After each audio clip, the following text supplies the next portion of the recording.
নমস্কার বন্ধুরা, আজকে আমি মুগের ডালের ডাল পুরি বানাবো। তো তার জন্য মুগ ডালটাকে শুকনো খোলায় একটু নাড়াচাড়া করে নিচ্ছি।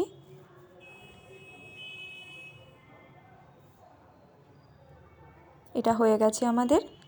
এবার এটাকে একটু ধুয়ে নেব। এবার প্রেসার কুকারে এইভাবে বাটি দিয়ে বসিয়ে দিচ্ছি।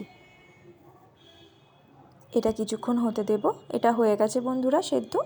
এখানে আমি আদা কাঁচা লঙ্কা বাটা নিয়েছি, কালো জিরে ফোড়নের জন্য নিয়েছি, একটু হিং নিয়েছি ফোড়নের জন্য, এখানে ভাজা মশলা নিয়েছি, গোটা গোলমরিচ, গোটা জিরে, শুকনো লঙ্কা ভেজে গুঁড়ো করে নিয়েছি, হলুদ গুঁড়ো, ধনে গুঁড়ো আর গরম মশলা, আর এখানে ধনে পাতা কুচি নিয়েছি।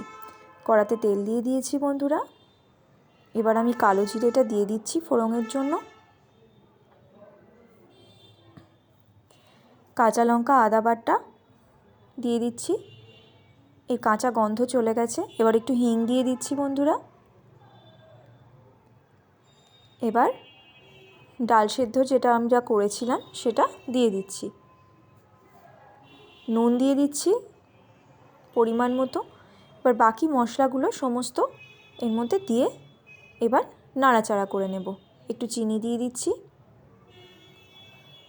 এবার ভালো করে এটাকে একটু গামাখা করে নেব। এটা গামাখা হয়ে গেছে বন্ধুরা। জল কিন্তু শুকিয়ে গেছে। এবার এটাকে নামিয়ে নেব।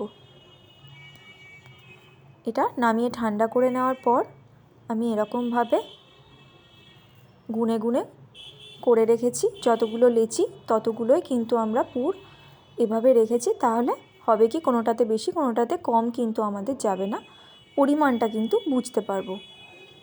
তো এবার এভাবে ভরবো।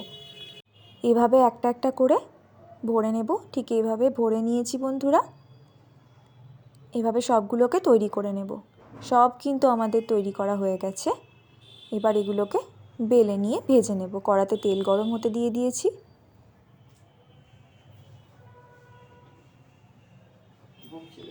এবার সবগুলো একে একে বেলে ভেজে নেব। লুচি কিন্তু বেশিক্ষণ বেলে রাখা যাবে না, নইলে কিন্তু এগুলো পাঁপড়ের মতো হয়ে যাবে, ঠিকমতো ফুলবে না। এই যে ছাঁকা তেলে এগুলোকে ভেজে নেব। আমার কিন্তু ভেজে নেওয়া হয়ে গেছে বন্ধুরা। আমি সাজিয়ে দিয়েছি, আলুর দমের সাথে পরিবেশন করব। আলুর দমের রেসিপি কিন্তু আমার চ্যানেলে দেওয়া আছে বন্ধুরা, আপনারা চাইলে দেখে নিতে পারেন। আমার চ্যানেলকে সাবস্ক্রাইব করুন। সবাই ভালো থাকুন, সুস্থ থাকুন।